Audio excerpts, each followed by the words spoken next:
Let's see. There we go. Okay. All right.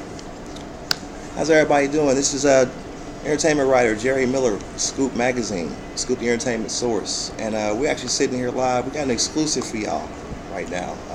We're actually sitting here with a legend, not only in music and hip hop and entertainment, but in other words, in life. You know what I'm saying? It's a once an opportunity that, you know what I'm saying, we had this man come here and speak with us and saying get his time. So if he doesn't look too familiar, we're going to give a formal introduction. This is Professor Griff. Very nice to meet you, It's a pleasure meeting you. Thanks. Very nice to sit down with you at your time, man. We got you. Thanks to this, man. Yeah, we're Absolutely. making it Not a problem. happen. So, like I said, we're not going to take a lot of the time, man, but we definitely want to know why you're here in the city, man. You know what I'm saying? There's not been a whole lot of press about you really being here. You know, unfortunately, I wasn't able to make it earlier to your appearance. But, you know, we have this opportunity now. So I really wanted to give, you know what I'm saying, the city of Indianapolis, you know what I'm saying, our Scoop readers, pretty much the scoop, you know, on why you're here. You know, like what's going on. Well, a lot of times, as people already know, my phone number's been out there for a minute. I've been doing the work, whether it's visible, publicized, or not. I still have to do the work. And the way I look at it as far as the media is concerned, it's really up to them to get the quote-unquote scoop, to get the information out there. Whether the people that brought me in want to contact y'all or how it's done. I think what I do on social media, last thing I've done on social media, if it warranted 7,000 people to come on and watch in one night for 1 hour, then I'm sure me coming here, me putting that information out, at least it should have got out to somebody. You understand what I'm saying? Absolutely. And a lot of times I ask people, well, how did you hear about this? They say, I don't know, somebody told me they heard you on the radio or they heard you on the internet saying that you was going to be. I just tried to figure out where.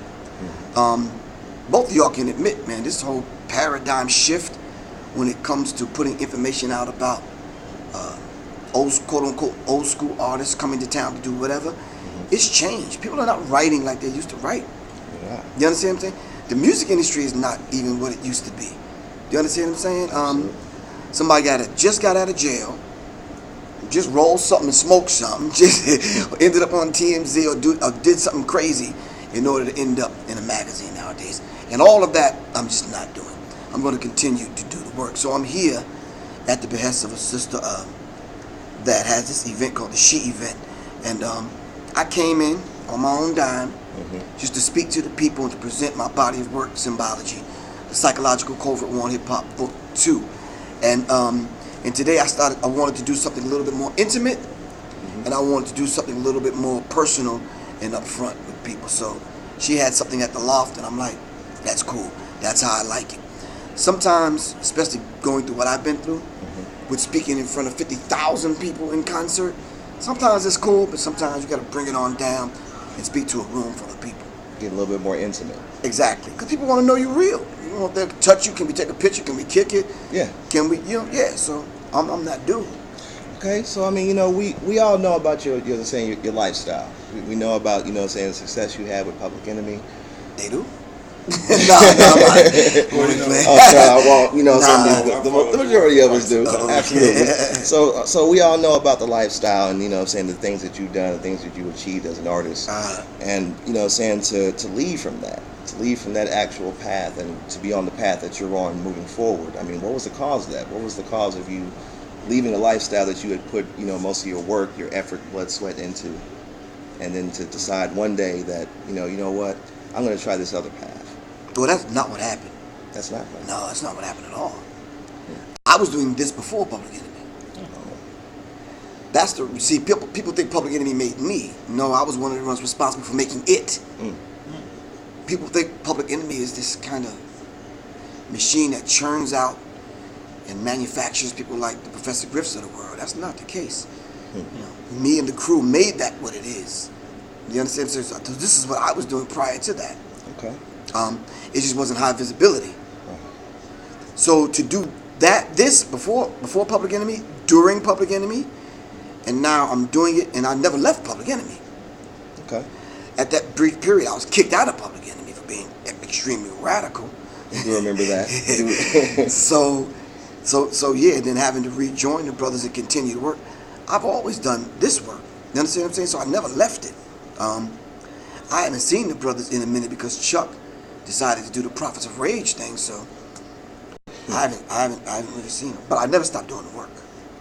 Absolutely, and saying myself included, we're actually grateful that you're still out here working. Oh, That give you're thanks, still man. actually out here, giving us what we need to know as opposed to what's been actually, fed to us. Oh, give thanks, man. And like I said, in regards to the media, we kind of had a conversation, me and my friend here, we had a conversation earlier about that as far as like the responsibility of the media in regards to, what they tell us that we think we should know and what's really going on with the situation. And, one of the great topics of discussion that we were actually talking about was the missing DC girls. Oh, yeah. And, and just doing research into that and finding out more about this situation, we see how, our federal government and our media corporations, tend to kind of put more energy towards finding a football jersey. Yeah, and what socks Colin Kaepernick is wearing. Yeah, and if he just, just things of that nature, it's kind of like smoke and mirrors in a way. Yeah, media is acronym, multi-ethnic destruction in America. And I think they kind of go after the dirt because they want the sensational kind of headlines kind of thing. I mean, I read something about myself on Wikipedia. I was like, wow, people still do stuff like this? I read some stuff. I'm producing, one of the producers on Soleil's project who's coming back out. I read some stuff about me and her. I'm like, wow. It's critical, man. So I'm just saying, you're right. The media has a responsibility. But the question is, what do they do once they don't live up to that duty and responsibility? It's a very good What question. happens? Yeah. They can fall back because a lot of them write under pseudonyms and fake names and hiding behind writers' names and ghostwriters' names. We don't really know who these people are. They can fade from one magazine and go write for another one under a different name after they destroyed someone's career. You understand what I'm saying? If you look at the word media, the root word is Medes. Do y'all know who the Medes are? No. The Medes are this cult of people that not worship, but they practice black and white magic. When you couldn't beat someone in the court system, you called the Medes. And the Medes came in, and they was the ones that was casting these spells. All right? They called the Medes. And the Medes responsible for a lot of this stuff that we see in the media. They was the ones to mediate and come between certain parties. So you could actually get away with calling the Medes to destroy somebody else. Absolutely. And this is real. So I just wish those people luck, man, because some of the stuff I read about myself on some of these blogs is like, wow. It's unbelievable. Yo, it's really unbelievable, man. Wow.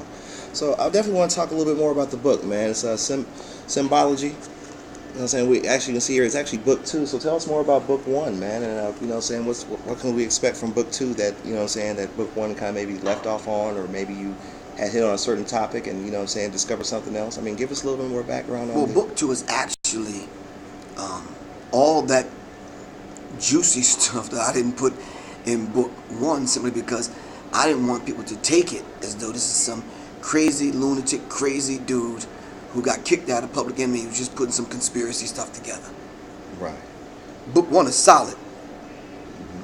All that information I didn't and should not have put in book 1 because of that reason. I refined it and put it in book 2 simply because I started attracting 13, 14, and 15-year-olds.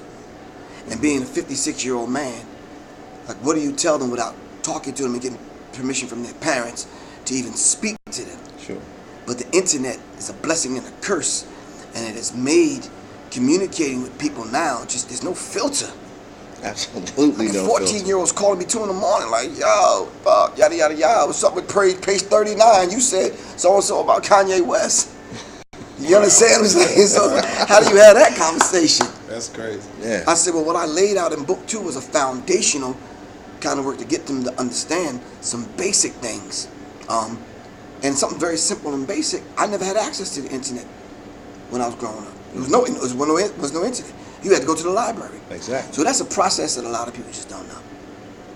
So talking to a 14-year-old and trying to explain that to them, they just don't have no clue. They don't have a library card.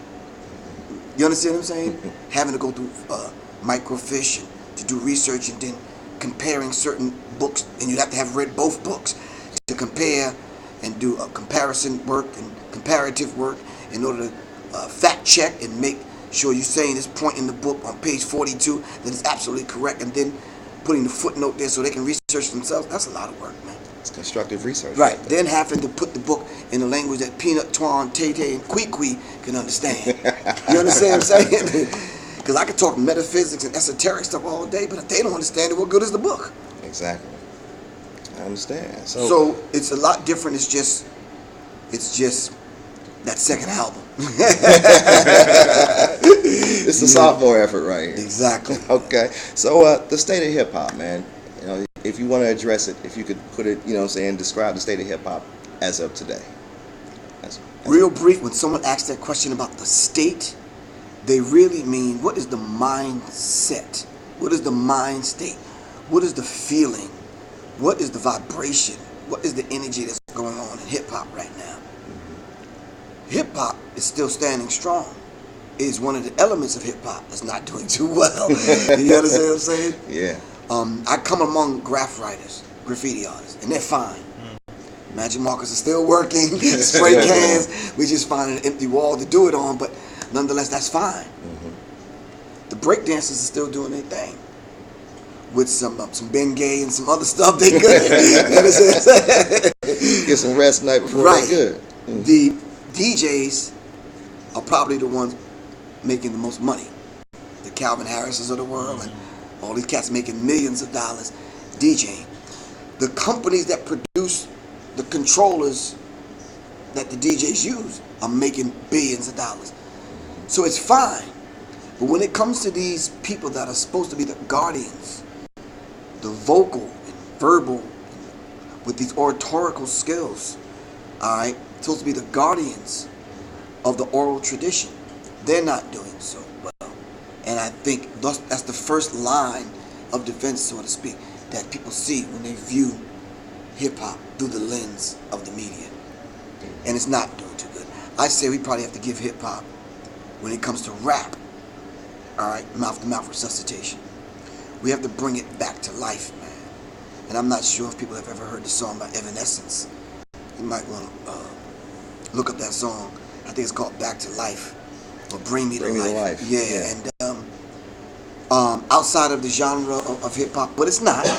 It's kind of have that rock hip-hop kind of thing going on. Yeah. But what it's actually saying is actually true, telling the story of an individual. But that's hip-hop. It's like what are we doing? Where's the guardians of hip-hop? Who's going to preserve the culture? Exactly. And that's your responsibility. It's mine.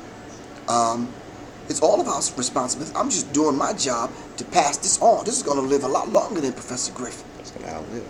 You understand what I'm saying? To say, in one moment of time, a man wrote a book, 2 books, about the psychological, covert, hidden war that's going on in this vibration of music that we call hip-hop.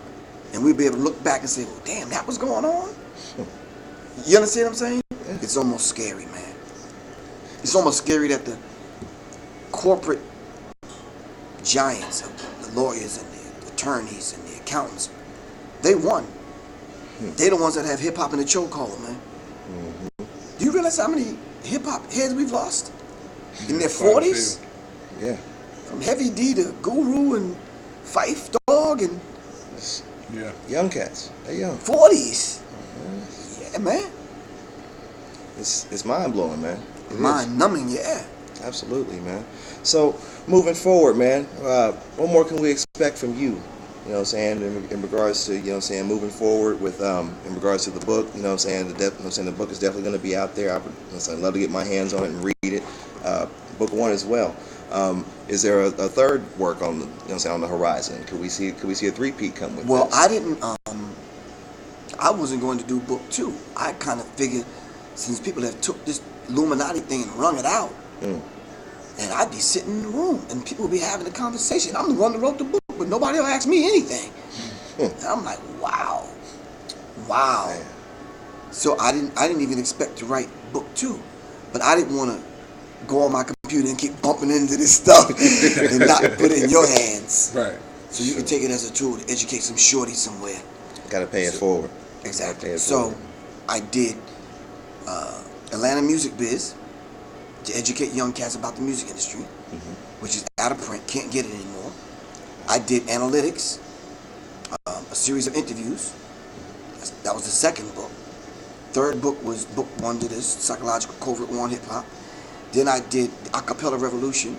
I put in Acapella Revolution all those formulas that I've learned from sitting in the studio with the Bomb Squad and other people on how to construct the song. And what I did was I took a few of my songs. I showed people how to do the research. Here is the lyrics. You can read each line of every song and what I meant by each line and how to do the research. I laid that out. It's called the Acapella Revolution. I did the Warriors Tapestry. After the Warriors Tapestry, I did the comic book. After the comic book, I put this out, and in between all of that, I put together, this is my third album with my band, the 7th Octave. So I've been on the move. Right. And right now, me and Wizard KG from the Bomb Squad, we producing Soleil. And we actually going to get together, and all three of us are going to do some songs under the banner of Spectrum. Because you know Spectrum was the original group before Public Enemy. Okay. Yeah. All of us was DJs. Yeah. Right. Okay. So it was Spectrum City. Yeah, I remember that. Me, the Wizard KG, Hank Shockley, Chuck D. You remember Fat Dre from MTV? Yeah. Trey and Ed Lover. Ed Lover. Yeah. Ed Lover, right? And a few other people. So, yeah. Legends, man. So we're going to get together and do some stuff with Soleil. Yeah. Man, that's great news, man. Like I said, we are blessed to have you in the city, man. We're blessed to have you here. Give thanks. You know what I'm saying? Giving us knowledge as well as, you know what I'm saying, entertainment value as well, man. Kind of wanted to close this out. I actually came across a video of yours on YouTube a while back. You know what I'm saying? I've actually done my research on you a little bit. I came across a video that you had posted. It was I believe it was like a seminar or lecture you were giving, and you were talking about it was a concept of actually going into movie theaters and how you were going to a movie. I see the smile come to his face because automatically he knows what I'm talking about. But you talked about the whole psychological effect of how once you go into a movie theater and how once you sit there in that dark room and you consume the beverage and consume the popcorn, and then you come out of that movie feeling a certain way, depending on what the movie was about. So you might come out feeling like you're the hero, or Exactly, or the victim, exactly, or the villain. And so now to actually have you here and be able to confirm this, I mean, you even went as far as the butter that's placed on the popcorn. It's like that was crazy, man. Like, to the point I had no idea about that effect as far as like it affecting you that way to like your taste buds, the Coke you're drinking, that you go in and you watch this movie in this dark room. I mean, stuff like that is actually. Let's just think about it. Let's use our imaginations for a minute. Wouldn't that be a brilliant way to lull people to sleep in a movie theater? 20,000 people all at one time, one movie comes out, everyone has to see it. It opens up this Friday. See it early Thursday night. Thousands of people over the weekend have saw this movie, and majority of them are buying some popcorn, some candy. All right? And we're lending our minds and our spirits to focus in on a movie for 2 hours. Right. Got you. Because they're able to program your subconscious, whatever they want to program your subconscious with. That's real. So let's just imagine that's happening right now. They wouldn't have to make movies like Get Out.